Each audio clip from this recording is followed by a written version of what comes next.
Hi welcome to my YouTube channel टेक्जीन। पिछली video में हमने रिएक्ट नेटिव CLI का file and folder structure discuss किया था। किस फाइल का किस फोल्डर का क्या पर्पस है, इसके साथ साथ हमने अपना फर्स्ट प्रोग्राम भी क्रिएट किया था। ठीक है, तो अगर आप लोगों ने अभी तक पिछली वीडियो नहीं देखी है तो काइंडली पिछली वीडियो को जरूर देख लेना। इस प्लेलिस्ट को जरूर एक्सेस कर लो और ज़्यादा से ज़्यादा शेयर करो, क्योंकि यहाँ पर आपको रिएक्ट नेटिव का job ready mobile app developer बना दिया जाएगा। ठीक है, तो इस प्लेलिस्ट को जरूर एक्सेस करो और ज़्यादा से ज़्यादा शेयर करो। अब हम आ जाते हैं यहाँ पर। इस वीडियो में हम क्या करने वाले हैं, ये जो हमने फर्स्ट प्रोग्राम अपना यहाँ पे क्रिएट करा था, इसको हमने क्रिएट तो कर लिया था जल्दी से, लेकिन इसको मैंने एक्सप्लेन आपको बिल्कुल भी नहीं किया था। ठीक है, तो पहली चीज तो ये कि आज हम इसको बिल्कुल अच्छे से डिस्कस करेंगे। इसके साथ साथ रिएक्ट नेटिव के कुछ बेसिक कंपोनेंट्स होते हैं, जैसे व्यू कंपोनेंट आपको यहाँ पे दिख भी रहा है, टेक्स्ट कंपोनेंट आपको यहाँ पे दिख रहा है, एक और आपके पास एक बेसिक कंपोनेंट होता है बटन कंपोनेंट। तो ये तीन कुछ बेसिक कंपोनेंट्स होते हैं, और भी कंपोनेंट्स होते हैं, उनको हम आने वाली वीडियोस में डिस्कस करेंगे। लेकिन व्यू, टेक्स्ट, बटन, ये तीन आपके बहुत बेसिक कंपोनेंट होते हैं रिएक्ट नेटिव के। तो इन तीनों को आज हम इस वीडियो में डिस्कस करने वाले हैं। ठीक है, तो सबसे पहले तो मैं एक काम ये करता हूं कि मैं इस पूरे कोड को वापस से हटा देता हूं।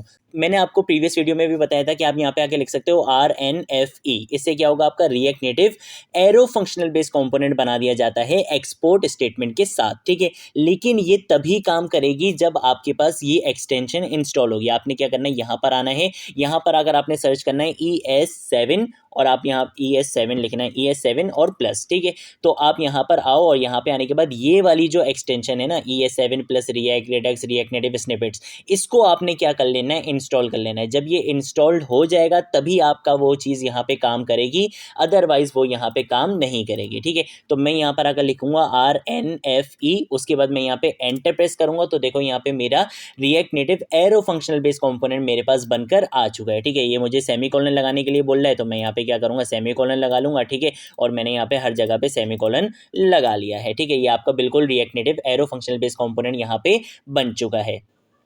अब अगर मैं इस लाइन की बात करता हूँ, मैं अभी इसको यहाँ से बिल्कुल रिमूव कर देता हूँ। मैं इसको यहाँ से व्यू को भी यहाँ से बिल्कुल रिमूव कर देता हूँ। ठीक है, अभी अगर हम ये कोड देखें तो अभी हमें ये कोड बिल्कुल ईजी लग रहा है, क्योंकि हमें पता है कि भाई सबसे पहले क्या हो रहा है, यहाँ पे रिएक्ट आपका इंपोर्ट हो रहा है। कहाँ से, रिएक्ट लाइब्रेरी से। ठीक है, रिएक्ट क्यों इंपोर्ट हो रहा है, क्योंकि हमने ये चीज़ पहली वीडियो में भी डिस्कस करी थी कि रिएक्ट नेटिव इंटरनली जावास्क्रिप्ट और रिएक्ट JS यानी कि रिएक्ट लाइब्रेरी को क्या करता है, यूज करता है। ठीक है, तो यहाँ पे आप जो रिएक्ट का कोड लिख रहे हो बेसिकली वो किसकी वजह से लिख रहे हो, इस रिएक्ट लाइब्रेरी की वजह से लिख रहे हो, इसलिए आपने इसको यहाँ पे क्या कर लिया, इंपोर्ट करवा लिया। जिस तरह से हम रिएक्ट JS में एरो फंक्शनल बेस्ड कंपोनेंट बनाते थे, या आपको अगर रिएक्ट JS नहीं आती तो आप ये समझ लो कि आपने जैसे जावास्क्रिप्ट में आपने एरो फंक्शंस पढ़े होंगे कि एरो फंक्शंस कैसे बनाते थे, कौन सा कीवर्ड, आपके फंक्शन का नाम इक्वल टू पैरेंथेसिस, यहाँ पे ये एरो आ जाता है, कर्ली ब्रेसेस और अंदर रिटर्न स्टेटमेंट, और यहाँ पे आपका वापस कर्ली ब्रेसेस क्लोज हो जाएगी। सेम ऐसे ही आपने यहाँ पे क्या करा हुआ है, एक कंपोनेंट बनाया हुआ है। ठीक है, कंपोनेंट के बारे में हम आगे चल के डिटेल में बात करेंगे कि कितने टाइप्स के कंपोनेंट होते हैं, कंपोनेंट बेसिकली होता क्या है। अभी के लिए समझ लो कि हमने यहाँ पे क्या कर लिया, एक कंपोनेंट बना लिया ऐप के नाम से,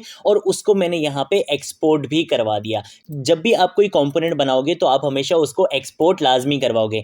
अगर उसको एक्सपोर्ट नहीं करवाओगे तो उसको कहीं पे भी आप रजिस्टर्ड नहीं करवा सकते। जैसे आपको पता है ये app.jsx क्या है, आपका फर्स्ट कंपोनेंट है। ये रजिस्टर कहाँ पे होता है, आपकी एंट्री फाइल में, यानी कि index.js में। आप यहाँ पे आके देख सकते हो, ये वाला जो ऐप कंपोनेंट है ये यहाँ पे क्या हो रहा है, रजिस्टर कंपोनेंट। देख रहे हो, ऐप रजिस्ट्री रजिस्टर कंपोनेंट के रिएक्ट नेटिव में आप जितना भी काम करते हो वो सारी चीज आपकी क्या होती है, कंपोनेंट्स होती हैं। ठीक है, हर चीज यहाँ पे क्या है, कंपोनेंट है। यहाँ पे आप व्यू यूज करोगे, टेक्स्ट यूज करोगे, बटन यूज करोगे, जितनी भी चीजें यूज करोगे, जैसे HTML में वो क्या होते थे, टैग्स होते थे, यहाँ पे आप उनको क्या बोलते हो, कंपोनेंट्स बोलते हो। तो रिएक्ट नेटिव में हर चीज क्या है, कंपोनेंट है। तो जो भी कंपोनेंट बनाओगे उसको आपने यहाँ से एक्सपोर्ट भी करना पड़ेगा, ताकि आप उसको दूसरी जगह पे यूज कर सको। आप इसको यहाँ पे इंपोर्ट करवा के तभी यहाँ पे यूज कर सकते हो जब आप यहाँ से इसको क्या करवाओगे, एक्सपोर्ट करवाओगे। ठीक है, अदरवाइज ये दूसरी जगह पे इंपोर्ट नहीं हो सकता। तो ये चीज तो हमें समझ में आ गई कि भाई सबसे पहले हमने रिएक्ट को इंपोर्ट करवाया, यहाँ पे हमने क्या कर लिया, एक एरो फंक्शनल बेस्ड कंपोनेंट बना लिया, और इसके बाद हमने क्या कर लिया, इस कंपोनेंट को एक्सपोर्ट करवा दिया ताकि हम इसको index.js में इजीली रजिस्टर कर सकें।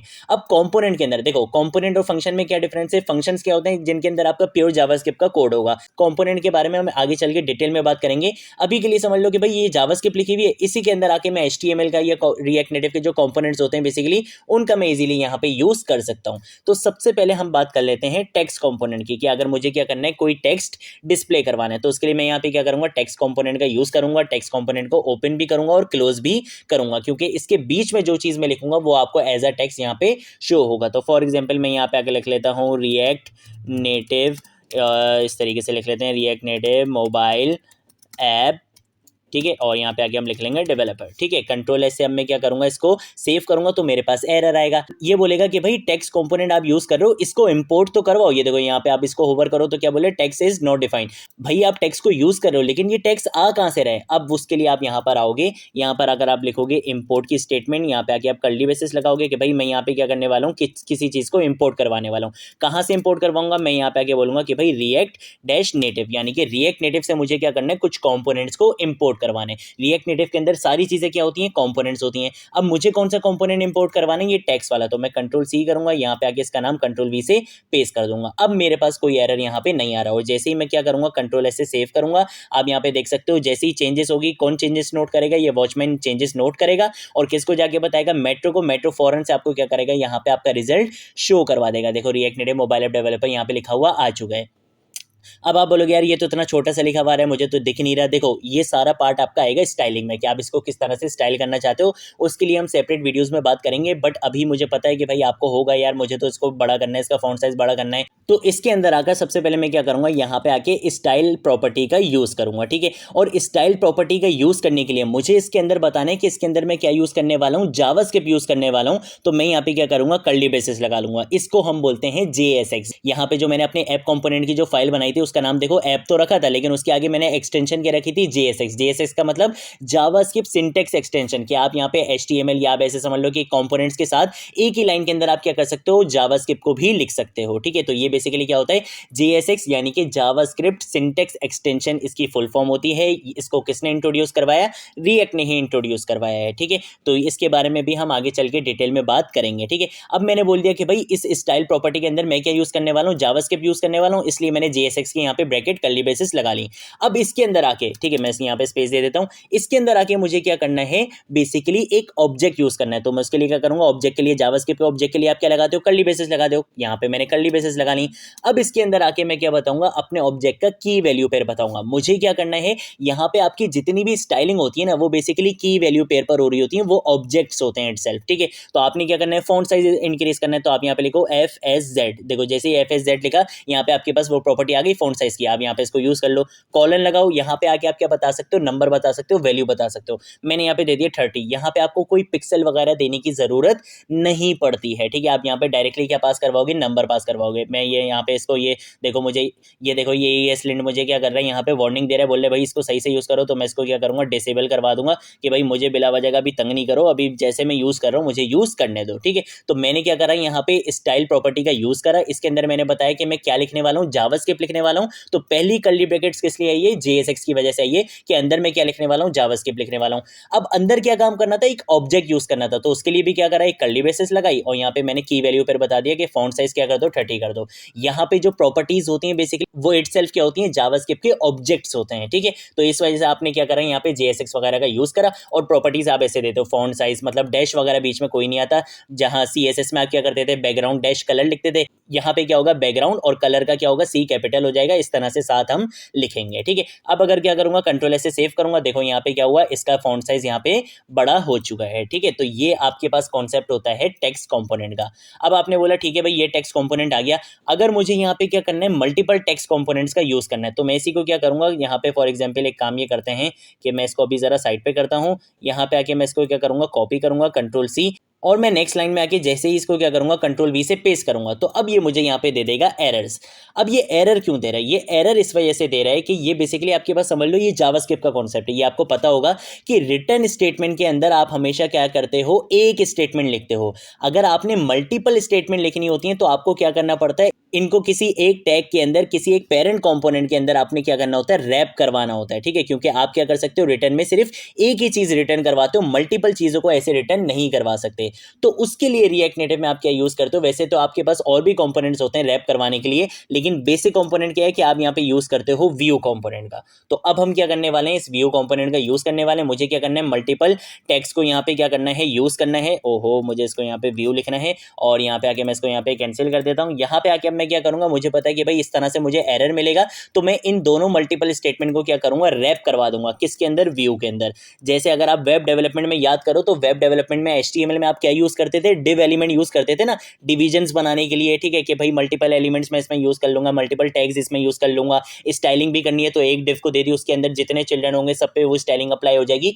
सेम बिल्कुल वही कॉन्सेप्ट आपका आ जाता है इसमें रिएक्ट नेटिव के व्यू कंपोनेंट पे। यहाँ पे आप अगर व्यू पे कोई स्टाइलिंग दे दोगे तो इसके जितने भी चिल्ड्रन होंगे सब पे वो स्टाइलिंग अप्लाई हो जाएगी। तो इसको मैं क्लोज कहाँ पे करूंगा, Ctrl+X करूंगा, यहाँ पे आके इसके एंड में मैं इसको Ctrl+V से पेस्ट कर दूंगा, ठीक है। और इसकी इंडेंटेशन हम थोड़ी सी सही कर लेते हैं, ऐसे कर लेते हैं। और एक काम ये करते हैं कि यार मैं इसको ना यहाँ पे इस तरीके से कर लेता हूँ और हम इसको यहाँ से अभी हटा देते हैं, ठीक है। मुझे यहाँ पे क्या करना है, मैं इस मोबाइल वाले को यहाँ पे ले आता हूँ, इसको हम यहाँ से हटा लेते हैं और इसको कुछ इस तरह से रख लेते हैं, ठीक है। बार बार मुझे उसको भी छेड़ने की ज़रूरत नहीं पड़ेगी। अब आप यहाँ पे देख सकते हो कि मैंने क्या करा, व्यू कंपोनेंट का यूज़ करा और जो मेरी मल्टीपल कंपोनेंट्स में यहाँ पे यूज़ कर रहा था उनको मैंने रैप करवा दिया व्यू के अंदर, ठीक है। तो Ctrl+S से क्या करूँगा, सेव करूँगा। अब आप देखो मेरे पास ये मल्टीपल चीज़ें भी काम कर रही हैं, ठीक है। तो हम यहाँ पे कुछ और लिख लेते हैं यार, वरना ऐसे अजीब सा लगेगा एक ही चीज़ लिख रहे हैं। तो यहाँ पे आगे मैं फॉर एग्जाम्पल अपना नाम लिख लेता हूँ, Ctrl+S से सेव करूँगा, देखो मेरा नाम यहाँ पे शो हो रहा है, ठीक है। तो आपने क्या करा, मल्टीपल स्टेटमेंट को रैप करवा दिया इस व्यू कंपोनेंट के अंदर, ठीक है। ऐसे ही आप स्टाइलिंग अप्लाई करना चाहो, जो भी काम आप करना चाहो, बिल्कुल ये डिव एलिमेंट जैसा है।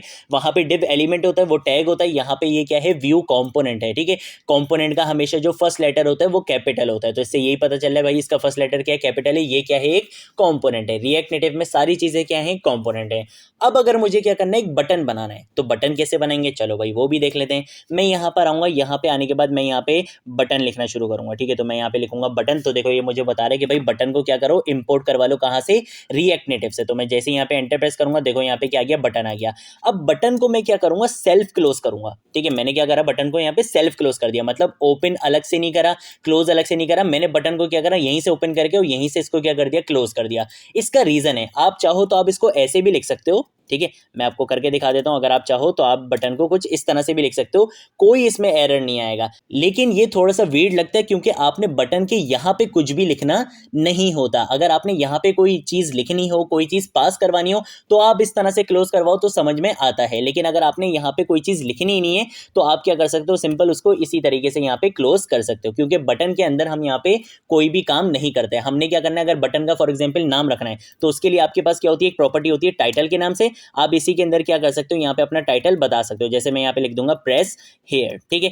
एक चीज याद रखना, अब आप आ चुके हो मोबाइल ऐप डेवलपमेंट में, अब आप वेब डेवलपमेंट नहीं कर रहे, तो आपको टर्मिनोलॉजीज भी थोड़ी सी क्या यूज करनी पड़ेगी, मोबाइल ऐप डेवलपमेंट वाली करनी पड़ेगी। मैंने यहाँ पे क्लिक यूज नहीं करा, क्यों, क्योंकि मोबाइल ऐप डेवलपमेंट में कभी भी आप क्लिक का वर्ड यूज नहीं करते। क्लिक हमेशा किससे करते हैं, माउस से करते हैं। और मोबाइल में आप कोई माउस आप यूज नहीं कर रहे होते हो, वहां पे आप क्या यूज करोगे, या तो प्रेस का कीवर्ड यूज करते हो या आप जो है वो टैप का वर्ड यूज कर सकते हो, ठीक है। तो ये टर्मिनोलॉजीज भी आपको अब साथ साथ सीखनी पड़ेंगी, ठीक है। तो हमने यहाँ पे बोल दिया प्रेस हेयर, Ctrl+S से क्या करूंगा, सेव करूंगा। यहाँ पे आप देखो मेरे पास क्या आ चुका है, बटन आ चुका है। अब यहाँ पे आगे अगर मैं बटन पे प्रेस कर रहा हूँ तो देखो बटन पे प्रेस तो हो रहा है लेकिन कुछ अपडेशन नहीं हो रही, क्योंकि हमने यहाँ पे कुछ ऐसा भी किया ही नहीं है। हमने यहाँ पे कोई इवेंट लिस्टनेस लगाई नहीं है कि भाई बटन के प्रेस होने पे ये फंक्शन कॉल हो जाए, ये अपडेशन हो जाए। वो काम हम आने वाली वीडियोस में कवर करेंगे। अभी सिर्फ आप बेसिक कॉन्सेप्ट का सिंटेक्स समझ लो, ठीक है। व्यू कंपोनेंट हमने यूज कर लिया मल्टीपल स्टेटमेंट को रैप करने के लिए। यहाँ पे आप कोई स्टाइलिंग दोगे, इसके जितने भी चिल्ड्रन होंगे सब पे वो स्टाइलिंग अप्लाई हो जाएगी, ठीक है। यहाँ पे स्टाइलिंग के लिए भी आपने देख लिया कि स्टाइल क्या होता है, आपके पास प्रॉपर्टी होती है, इसके अंदर आपने JSX यूज करना होता है, क्योंकि आपकी जितनी भी स्टाइलिंग होती है यहाँ पे रिएक्ट नेटिव में वो जावास्क्रिप्ट के ऑब्जेक्ट्स होते हैं। तो आपने यहाँ पे क्या करनी पड़ती है, डबल कर्ली ब्रेसेस का यूज करना पड़ता है।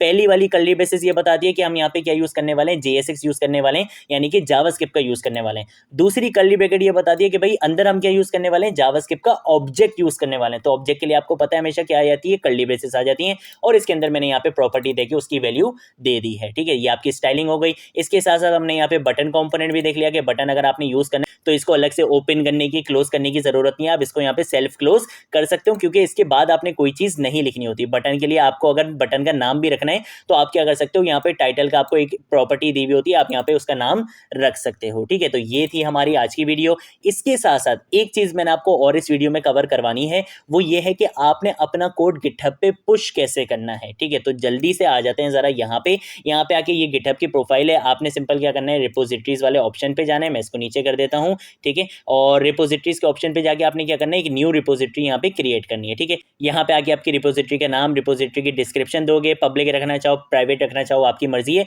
और यहाँ पे क्या कर दोगे, क्रिएट रिपोजिटरी पे क्लिक कर दोगे। मैंने रिपोजिटरी पहले ही क्रिएट कर ली थी।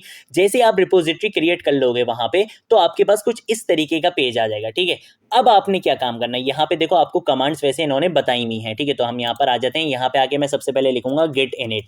गिट इनिट का मतलब है कि गिट को क्या कर दो, यहाँ पे इनिशियलाइज कर दो। तो गिट क्या हो चुका है, यहाँ पे इनिशियलाइज हो चुका है। अब मुझे क्या करना है, गिट एड डॉट, के भाई जो भी मैंने क्या काम करा है इसको क्या कर दो, ऐड कर दो। तो गिट ऐड, और डॉट का क्या मतलब है, टोटल काम। ठीक है, ये जितनी भी फाइल्स हैं सबको क्या कर दो, ऐड कर दो। तो मैंने यहाँ पे लिख दिया डॉट, यानी कि ऑल वर्क आपका। ठीक है, तो गिट ऐड डॉट भी कर दिया। उसके बाद मुझे क्या करना है, गिट कमिट -m, और कोई मैसेज मैं यहाँ पे लिखना चाहूँ तो मैं लिख सकता हूँ। तो मैं यहाँ पे लिख दूंगा गिट कमिट -m, और मैं मैसेज क्या लिखूंगा, हमारा आज हमने क्या पढ़ा है, व्यू, और इसके साथ साथ हमने पढ़ा है बटन, और इसके साथ साथ हमने पढ़ा है टेक्स्ट पढ़ा है। ठीक है, तो मैं यहाँ पे लिख दूंगा टेक्स्ट लिख देंगे। ठीक है, इसको हम यहाँ पे इस तरह से कर लेंगे, और जैसे ही मैं यहाँ पे एंटर प्रेस करूंगा तो देखो ये क्या हो चुका है, कमिट भी हो चुका है। ठीक है, मैं एक बार इसको यहाँ पे क्लियर कर देता हूँ, थोड़ा सा यार हम इसको ना बड़ा कर देते हैं। ठीक है, ताकि आपको अच्छे से समझ में आए। ठीक है, अब मैंने क्या कर दिया, कमिट भी कर दिया। अब मुझे क्या करना है, अपनी ब्रांच बतानी है कि भाई ब्रांच क्या रखना चाहते हो। तो ब्रांच से पहले मैं क्या करूंगा, यहाँ पे रिमोट एड ओरिजिन करवा दूंगा। ठीक है, कि भाई ये वाली जो रिपोजिटरी है इसको क्या करो, रिमोटली मैं यहाँ पे एक्सेस कर सकूँ। तो कंट्रोल V करूंगा, यहाँ पे आके क्या करूंगा, एंटर प्रेस करूंगा। ये रिमोटली मेरी क्या हो चुकी है, रिपोजिटरी एक्सेस हो चुकी है। अब मैं क्या करूंगा, ब्रांच बता दूंगा कि भाई ब्रांच इसकी क्या रखनी है, मेन रखनी है। तो मैं यहाँ पे आके कंट्रोल V से पेस्ट करूंगा, एंटर करूंगा, तो ब्रांच इसकी क्या हो चुकी है, मेन हो चुकी है। देन उसके बाद मैं बोलूंगा कि भाई जो भी मेरा कोड है उसको क्या कर दो, पुश कर दो मेरी मेन ब्रांच में। तो यहाँ पे कंट्रोल V करूंगा, जैसे ही मैं एंटर प्रेस करूंगा तो जितना भी मेरा यहाँ पे कोड था मेरी रिएक्ट एप्लीकेशन का, वो सारा कोड क्या हो जाएगा, मेरे गिटहब अकाउंट पे पुश हो जाएगा, मेरी रिपोजिटरी में पुश हो जाएगा। क्या चीज पुश नहीं होगी, नोड मॉड्यूल्स पुश नहीं होंगे, क्योंकि नोड मॉड्यूल्स का मैंने नाम कहाँ पे लिखा हुआ था, गिट इग्नोर वाली फाइल में लिखा हुआ था। यहाँ पे देख सकते हो गिट इग्नोर की फाइल में क्या लिखा हुआ है, नोड मॉड्यूल्स, और जिन जिन फाइल्स या फोल्डर्स का यहाँ पे नाम लिखा हुआ है वो चीजें वहां पे पुश नहीं होंगी। ठीक है, तो मैं यहाँ पे आके जैसे ही इसको क्या करूंगा, रिफ्रेश करूंगा, तो आपको ये सारी फाइल एंड फोल्डर स्ट्रक्चर यहाँ पे दिख जाएगा। देखो नोड मॉड्यूल्स आपको यहाँ पे नहीं दिख रहे हैं। तो इस तरीके से आप क्या कर सकते हो, अपनी रिएक्ट नेटिव की एप्लीकेशन को गिटहब पे पुश कर सकते हो। अगर कोई चीज नहीं समझ आए नीचे कॉमेंट सेक्शन में पूछ लेना, सोशल मीडिया अकाउंट्स पे पूछ लेना, मैं जरूर आप लोगों को रिस्पॉन्ड करूंगा। और देखो बिल्कुल भी टेंशन नहीं लो, मुझे पता है कि बहुत सारे स्टूडेंट के पीसीज में ये एंड्रॉइड स्टूडियो चलना, वो सारी चीजें थोड़ा सा मुश्किल हो जाता है।